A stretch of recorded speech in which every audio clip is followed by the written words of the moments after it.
I look out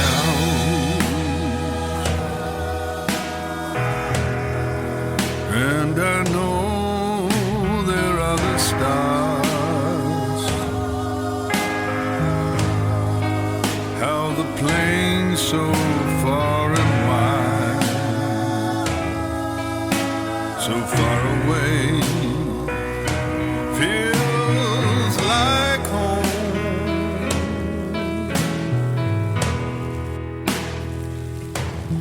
Here on earth,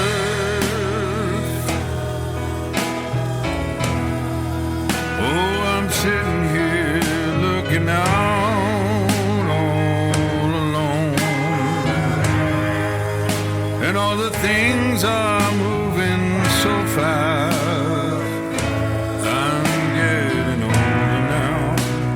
They say you're crazy, old man, and I say life is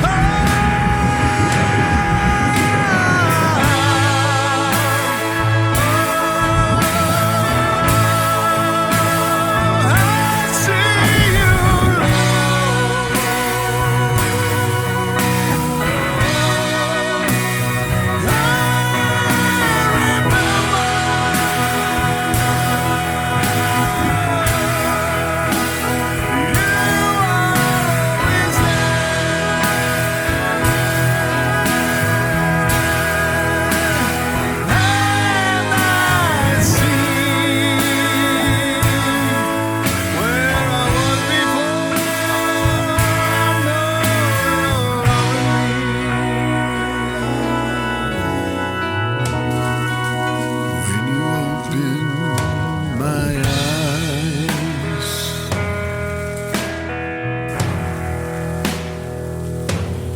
I did many things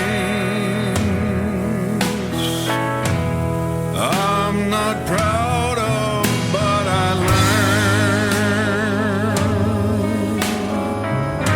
I ran away and tried to curb everything, but then all that suffering came.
En el principio era el Verbo, y el Verbo era con Dios, y el Verbo era Dios. Este era el principio con Dios. Todas las cosas por Él fueron hechas, y sin Él nada de lo que ha sido hecho fue hecho. En Él estaba la vida, y la vida era la luz de los hombres. La luz en las tinieblas resplandece, y las tinieblas no prevalecieron contra ella. Hubo un hombre enviado de Dios, el cual se llamaba Juan. En el principio era el Verbo, y antes del principio también, hermano, así es. ¿El principio de qué? Dios no principia, Dios. El principio del tiempo, de lo creado. ¿Ok? Del tiempo y el espacio. Cuando hay tiempo y espacio, materia, necesariamente hay tiempo. Comienza el tiempo. Por eso Él es el principio y el fin, el alfa y la omega. En el principio era el verbo. Gracias por ese verbo creador. Por ese verbo creador fue creada la luz, los mares, todo lo creado. Ve a verlo ahí en Génesis, porque todo fue hecho por la palabra de Dios. Y esta misma palabra, este mismo verbo nos ha hecho nuevas criaturas. Nos ha dado vida nueva también, el poder de la palabra.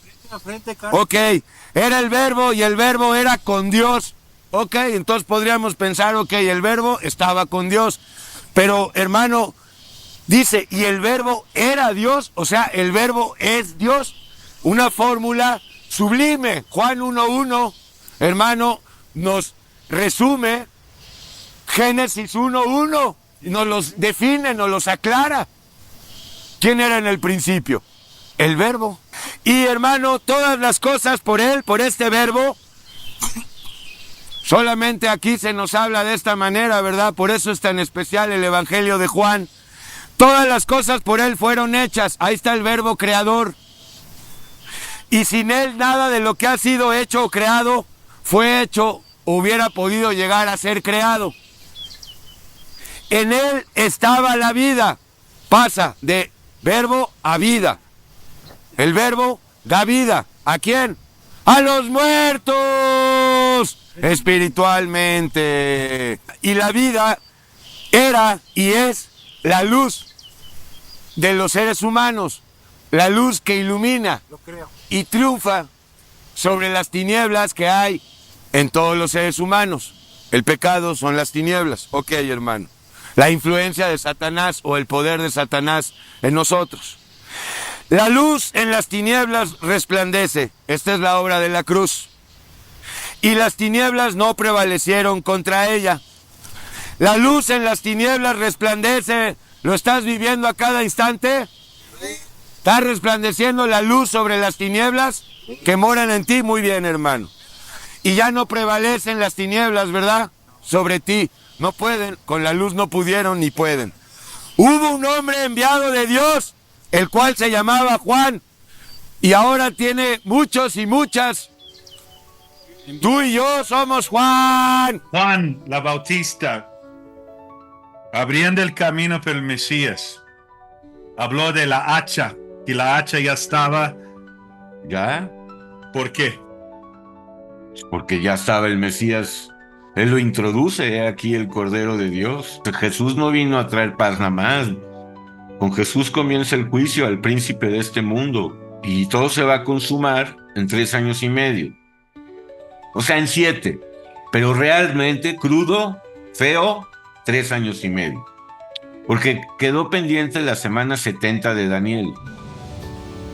Y después de las 72 semanas, se quitará la vida al Mesías, mas no por sí. Y el pueblo de un príncipe que ha de venir destruirá la ciudad y el santuario, y su fin será con inundación, y hasta el fin de la guerra durarán las devastaciones. Y por otra semana confirmará el pacto con muchos. A la mitad de la semana hará cesar el sacrificio y la ofrenda. Después, con la muchedumbre de las abominaciones vendrá el desolador, hasta que venga la consumación, y lo que está determinado se derrame sobre el desolador. 7 años comienzan con el tratado de paz, y ya paz entre los judíos y todos, y los árabes, y permiso para construir el templo. Pero a los 3 años y medio cambia, se vuelve un monstruo del anticristo. Y se va a ir en contra de los judíos y en contra de los que hablen de Jesús. En ese tiempo serían los 144,000 sellados. Según el libro. Se va a ir contra Israel. Entonces, por eso dice Jesús en Mateo 24, en aquellos días, huyan, huyan, y a todos los va a reunir en ese lugar donde es Armagedón, muy cerca de Jerusalén. Pero primero tiene que verse rodeado de las naciones, acorralado.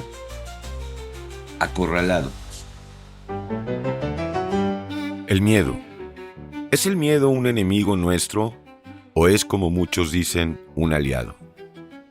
Lo primero que debemos decir es que el miedo es un gran enemigo. Se ha hablado positivamente del miedo, que constituye un cable que nos conecta a nuestra realidad, que es positivo porque puede llevarnos a Dios, en el sentido de que puede ser un medio para acercarnos a Él. Inclusive se ha dicho que el miedo es necesario y bueno para el individuo, ya que de otra manera no podríamos vivir en sociedad. ¿Será esto verdad? Nuestro postulado es que el miedo es algo que por sí mismo es negativo y por lo tanto un enemigo, aún en el caso de una vía para acercarnos a Dios.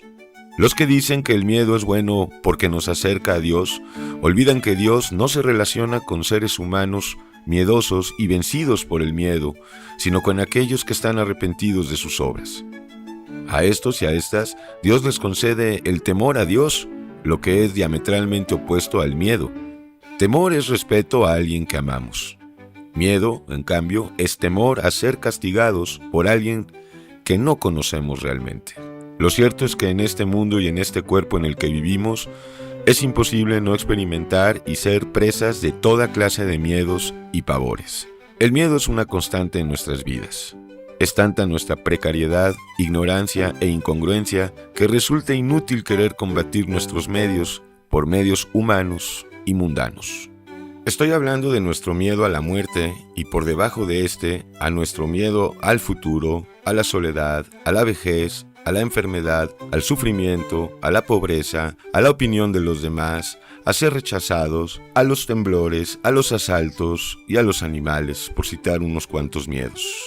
Hablo del miedo, ese feroz enemigo que desde niños conocemos y que nos tiene atrapados y subyugados. Inútil para destruir el miedo es el dinero, el intelecto, la razón, el alcohol, la familia, los amigos, el arte y el trabajo. Inútiles son la ciencia, la tecnología, los psicoanalistas, los conjuros y hechizos, las armas, la fuerza muscular, los amigos influyentes, la religión y los seguros de vida y de gastos médicos. El miedo nos esclaviza y paraliza. Debemos ser sensatos si queremos ser libres. Debemos reconocer que somos miedosos y que son vanas todas las empresas que hacemos para echar fuera estos miedos, que por si fuera poco nos llevan a otras cosas peores. Por miedo, muchos han matado o se han matado a sí mismos. Por miedo, millones de personas se casan y forman familias. Por miedo, miles de personas están atrapados en el mundo de las pastillas y de la psiquiatría. Por miedos, hemos dejado de hacer muchas cosas que no debíamos dejar de hacer, y por miedo hicimos muchas otras que debíamos de abstenernos.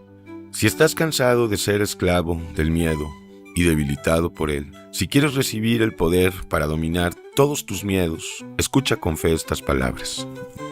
La paz os dejo, mi paz os doy. Yo no os la doy como el mundo la da. No se turbe vuestro corazón, ni tenga miedo.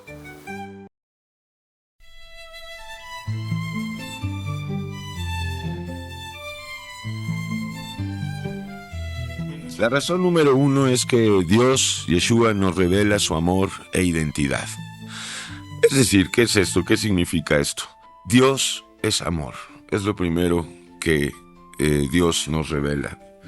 Dios es amor y Dios se ha manifestado en carne. El Dios creador, el Dios de amor, se ha hecho carne. Humanizó, tomó un cuerpo para poder llevar a cabo su obra, una obra, la obra de redención. Y me parece que la revelación de su amor y de su manifestación en carne, esto está ligado porque Dios mostró su amor muriendo por nosotros, pagando la cuenta por nosotros y cumpliendo la ley por nosotros.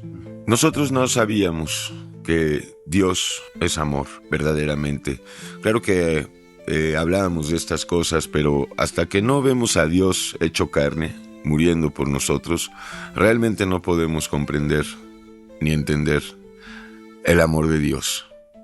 Esto es una revelación. Entonces, la primera razón es que Cristo, Jesús, nos revela su amor y su identidad. Es decir, que Él es Dios. hecho carne.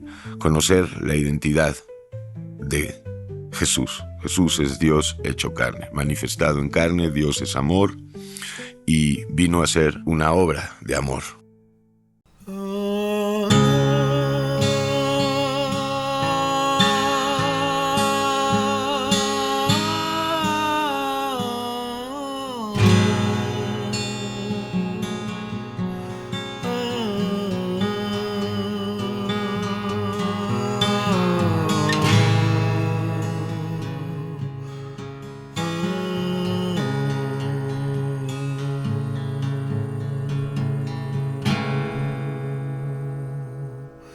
As I hear the madness cries,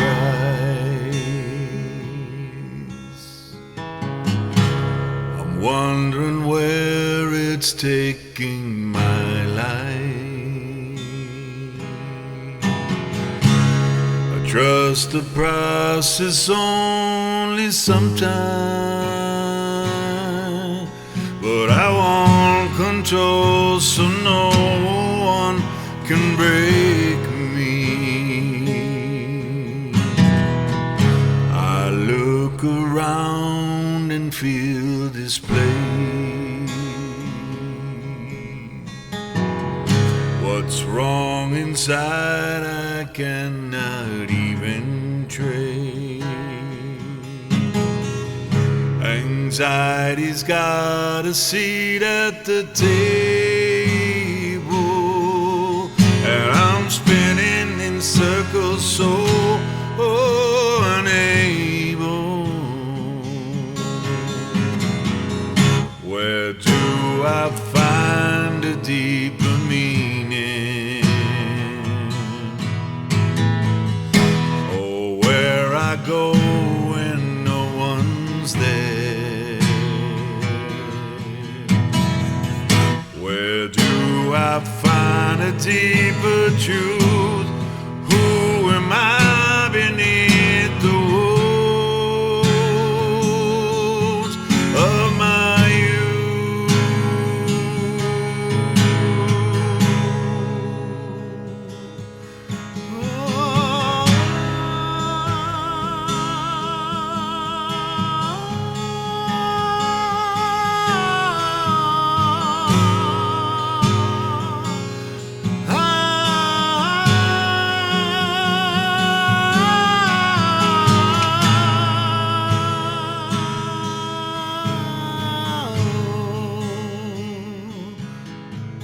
Where's my place?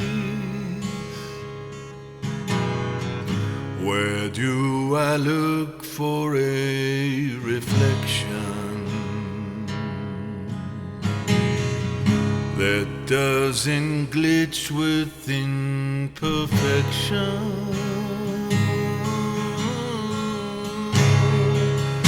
What am I searching alone? Oh, just a place to call my very home. Looking for my family,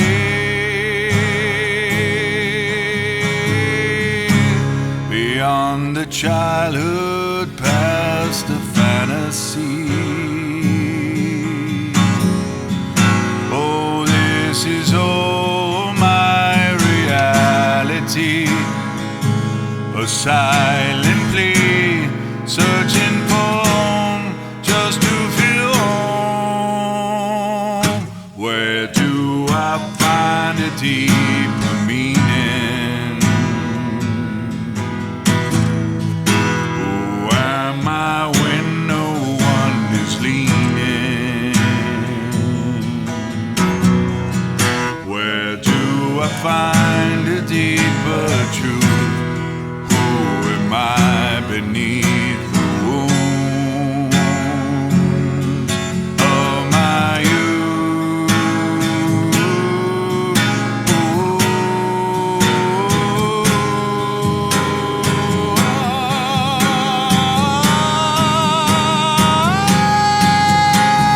Try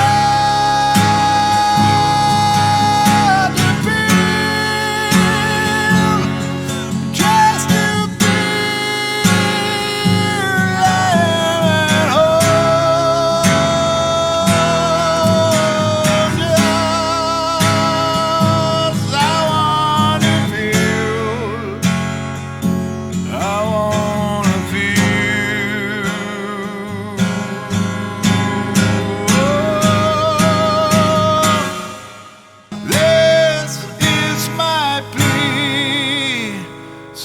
searching for a home,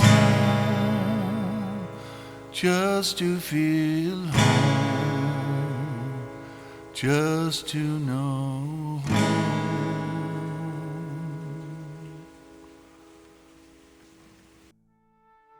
La historia del hijo pródigo tiene que ver con el hijo, mas también la historia es del padre, ¿no? Bueno, claro, porque ahí el padre resulta ser un padre amoroso, misericordioso, que no solamente perdona al hijo, sino que le da vida nueva, calzado, anillo, fiesta. Entonces la parábola del hijo pródigo, escrita únicamente en Lucas 15, es fundamental para entender lo que es el arrepentimiento de todos los hijos y hijas de Dios, porque todos debemos volver exactamente como Él. También dijo, un hombre tenía 2 hijos, y el menor de ellos dijo a su padre, «Padre, dame la parte de los bienes que me corresponde», y les repartió los bienes. No muchos días después, juntándolo todo el hijo menor, se fue lejos a una provincia apartada, y allí desperdició sus bienes viviendo perdidamente.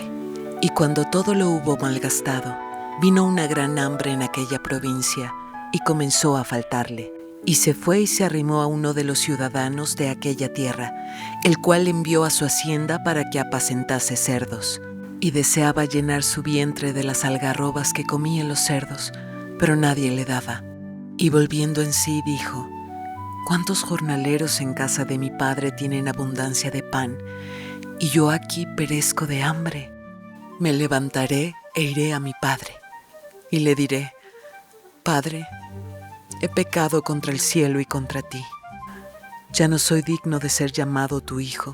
Hazme como a uno de tus jornaleros». Y levantándose, vino a su padre. Y cuando aún estaba lejos, lo vio su padre, y fue movido a misericordia, y corrió y se echó sobre su cuello y le besó. Y el hijo le dijo, «Padre, he pecado contra el cielo y contra ti, y ya no soy digno de ser llamado tu hijo». Pero el padre dijo a sus siervos, «Sacad el mejor vestido y vestidle, y poned un anillo en su mano y calzado en sus pies, y traed el becerro gordo y matadlo, y comamos y hagamos fiesta. Porque este mi hijo muerto era, y ha revivido, se había perdido y es hallado». Y comenzaron a regocijarse. Es que al principio es todo lo que se necesita, volver a Dios como el hijo pródigo. Lucas 15, ya sabes qué decir pródigo o prodigalidad. Pródigo porque era un dilapidador, un despilfarrador, ¿verdad? Era tan dilapidador que se quedó sin nada. Ahora tú y yo también, ¿verdad? Nos quedamos sin nada. A lo mejor antes tenías 1,000,000 de pesos, pero ahora no tengo ni 3 pesos.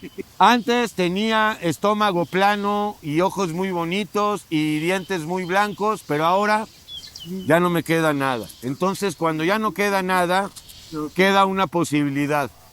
Volver al Padre, claro que sí. La parábola del hijo y la hija pródiga. Un hombre tenía 2 hijos. El menor de estos 2 hijos, hermano, apenas había cumplido la mayoría de edad, 18, 15, no importa. Se sintió medio valiente y dijo, yo ya no aguanto a mi papá. Estoy harto, me quiero independizar de mi papá. Y su padre, al oír estas palabras, pues lo entristeció, ¿verdad? Y le dijo, Padre, dame la parte de los bienes que me corresponde. Y le repartió los bienes, perfecto. No muchos días después, juntándolo todo el hijo menor, todo lo que tenía, hizo planes, ya me voy, me salgo de esta casa, ya no voy a estar bajo el yugo de este padre, me voy a hacer mi propio negocio, mi vida. No muchos días después, juntándolo todo el hijo menor, se fue lejos, a un país apartado, a una provincia apartada. Se fue lejos, estamos separados, estamos lejos de Dios, ¿verdad? Hay que volver. Y allí desperdició sus bienes viviendo perdidamente. Pero no como el mundo considera que es vivir perdidamente. Según el mundo, ¿quiénes son los perdidos? Los borrachos, los drogadictos, los que no estudian, los indigentes están perdidos. Ahora, para Dios, los que tienen un gran trabajo y tienen una posición y un estatus en la sociedad, si no conocen a Dios, también están perdidos, ¿verdad?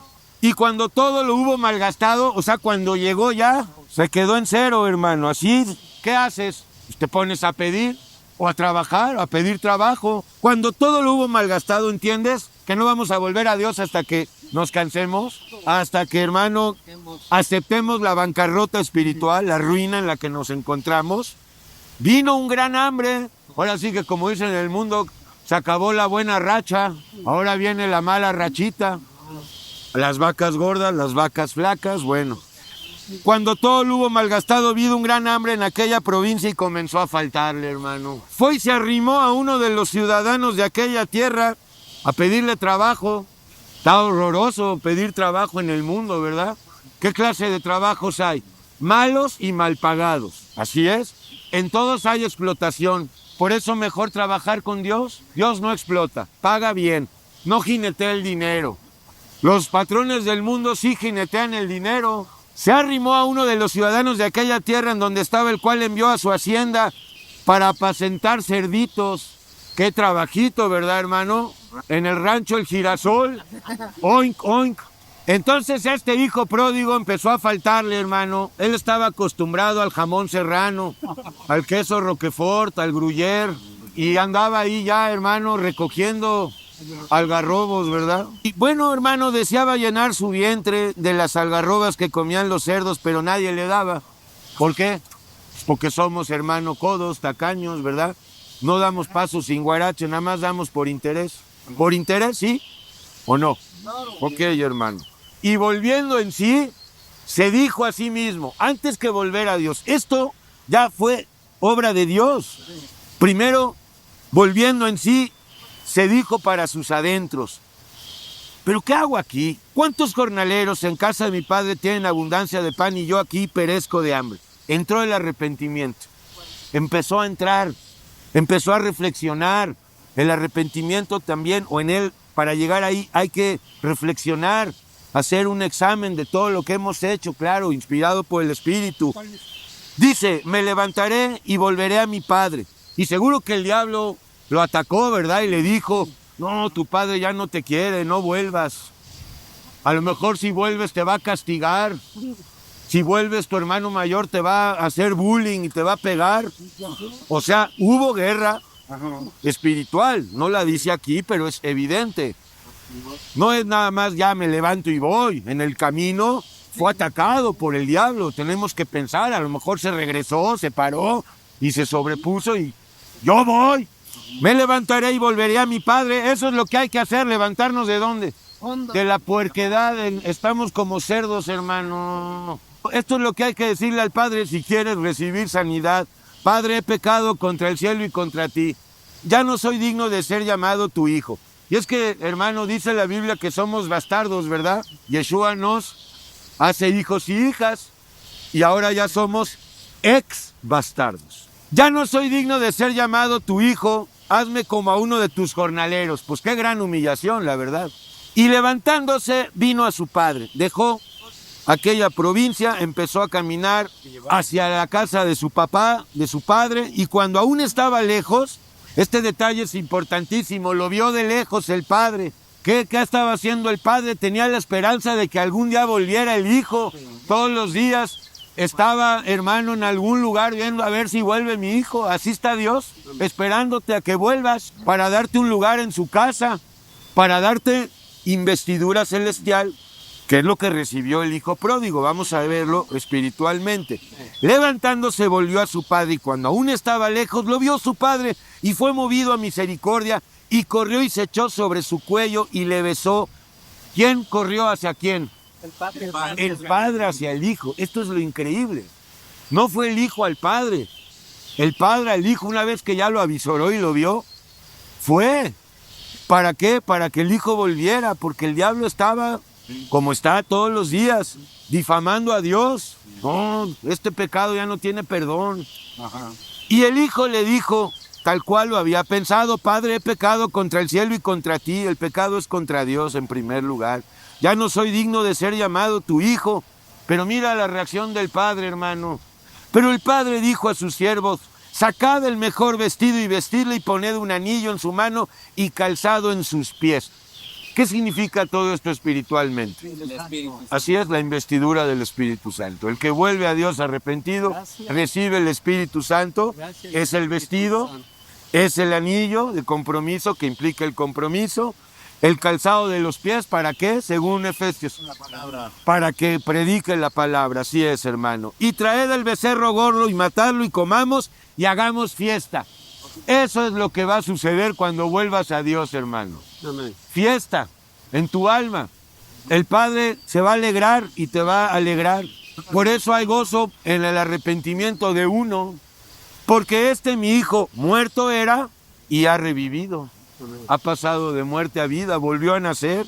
Se había perdido, todos estábamos perdidos, y fue hallado. ¿Quién nos halló? El buen samaritano. Y comenzaron a regocijarse. Pues hermano, sencillo, ¿verdad? Ahorita tienes la oportunidad de volver al Padre, si es que no has vuelto.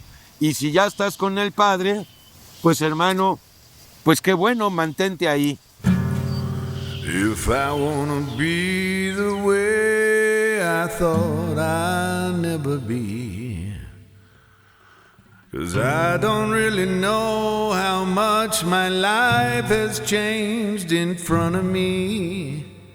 I know that way tells me the way, that voice inside, it comes alive when I hear the sound of the voice,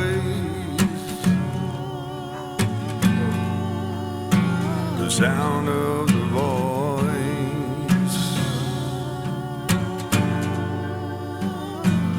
Well, I was sitting down and then I asked myself, the sun shines me, the sun shines sweet and burning my head. I wonder how I want to be there in your will, oh Lord. And I say when, if I can say thank you,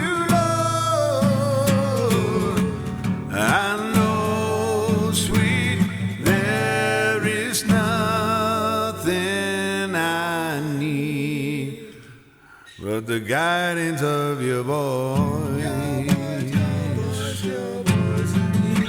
I don't wanna be stubborn, but I know I am. And I know to thank you again and again. And I always wanna thank you for the love of forgiveness. Show me the way, I get it. Show me the way, I know it. Show me the way.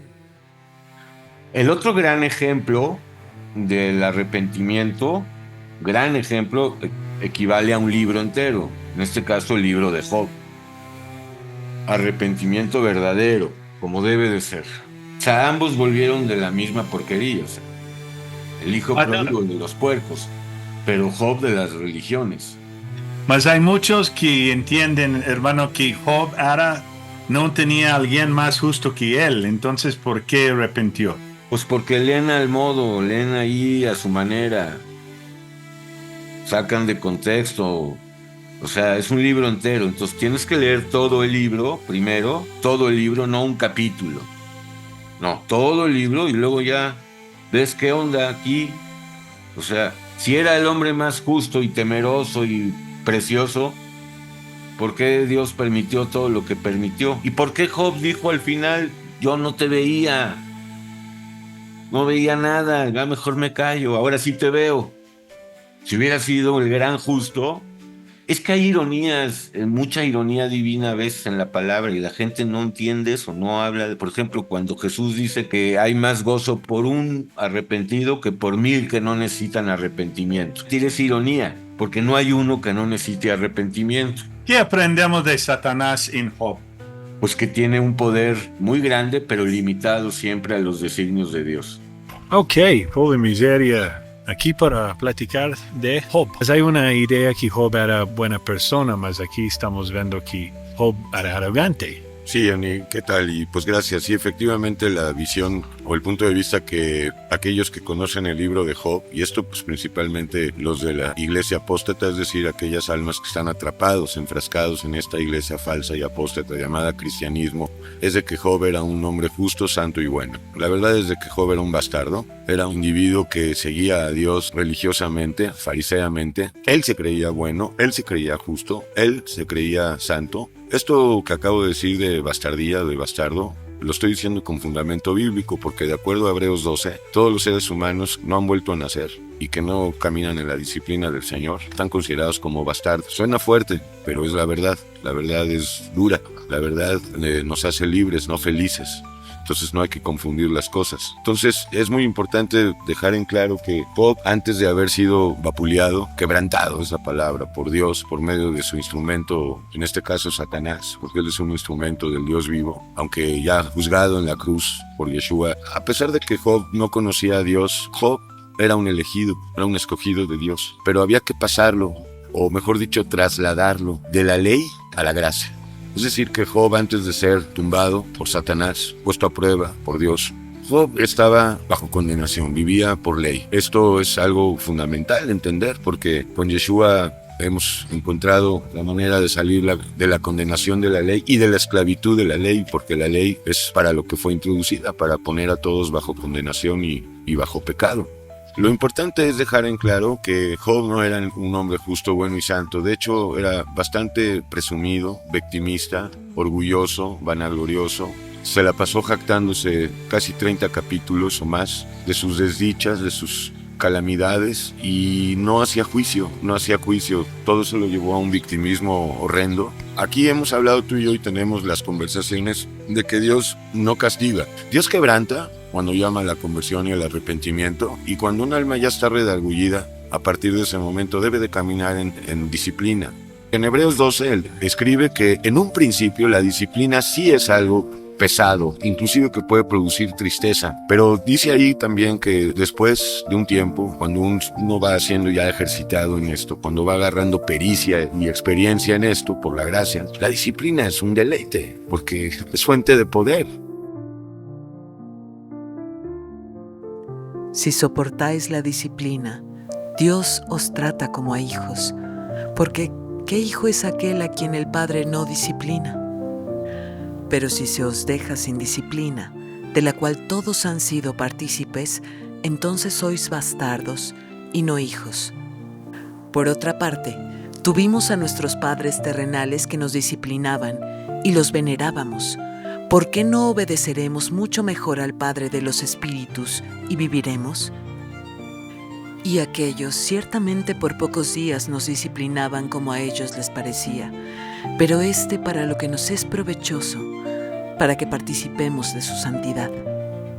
Es verdad que ninguna disciplina al presente parece ser causa de gozo, sino de tristeza, pero después da fruto apacible de justicia a los que en ella han sido ejercitados.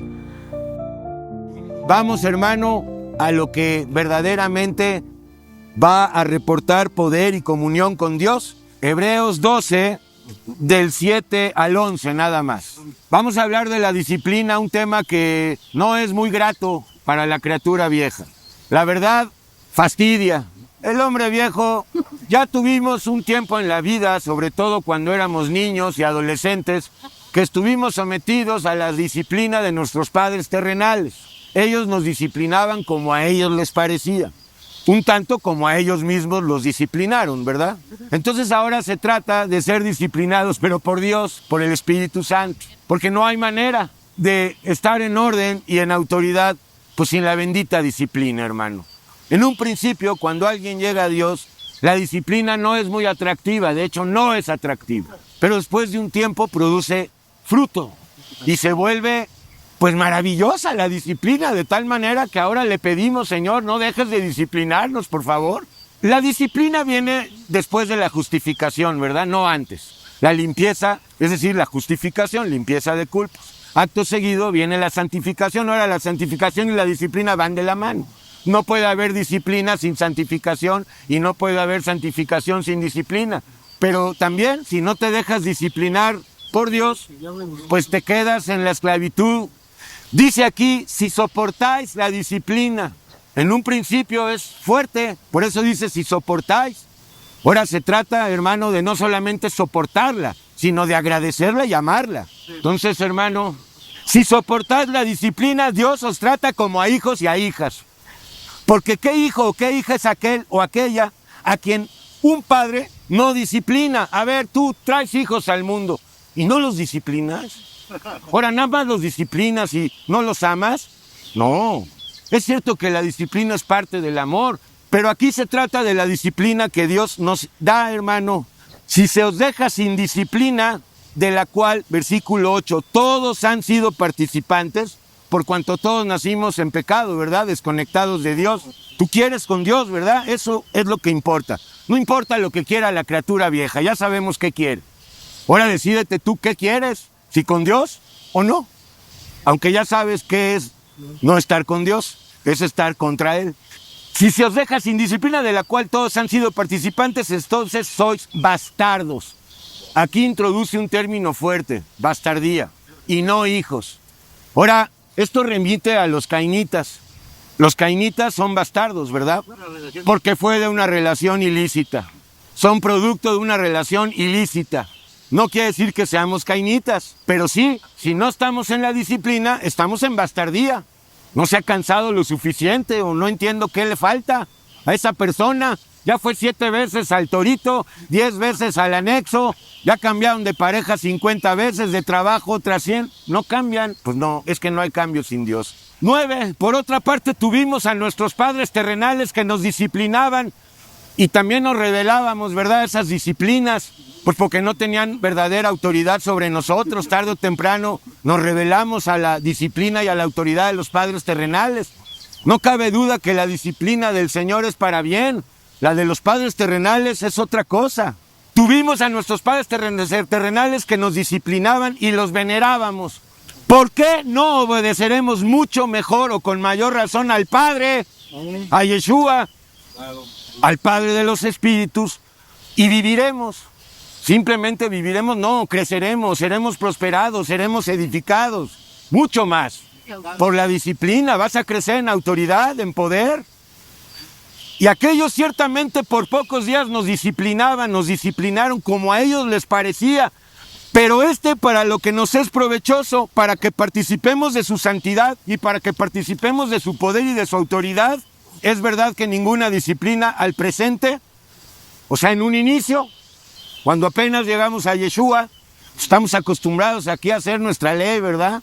Entonces de repente llegamos y no, pues esto ya no, esto sí, pero no es así en realidad, ¿verdad? Pero en un principio, de acuerdo a este versículo, dice ninguna disciplina, la de Dios y la del mundo, pero aquí la de Dios, parece ser causa de gozo, sino de tristeza.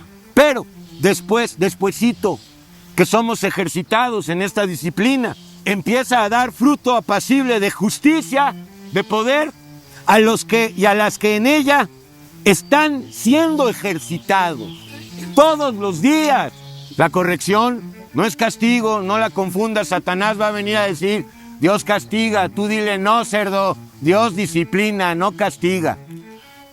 O sea, la verdad es de que pues, muy poca gente quiere al verdadero Jesús, pero van a llegar los días donde va a haber hambre y sed.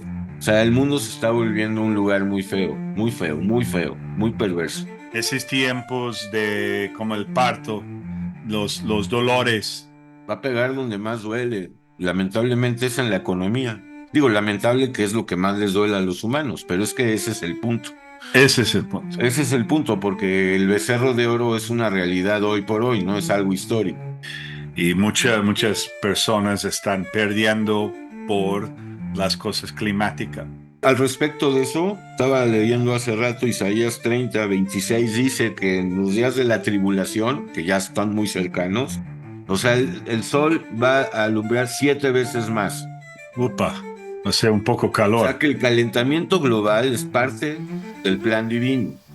Y la luz de la luna será como la luz de los 7 días y el día que vendare la herida de su pueblo y curare la llaga que él no causó, sino que permitió. Entonces, tú ya fuiste sanado, ya tienes sanidad, Ok, hermano. Polvo y miseria. Sencillo.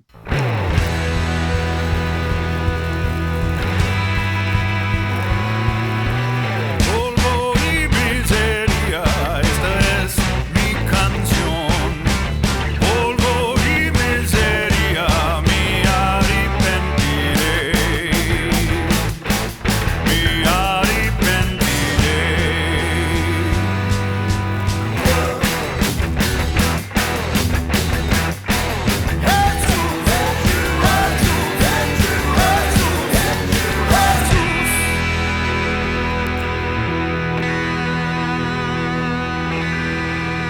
Jesús.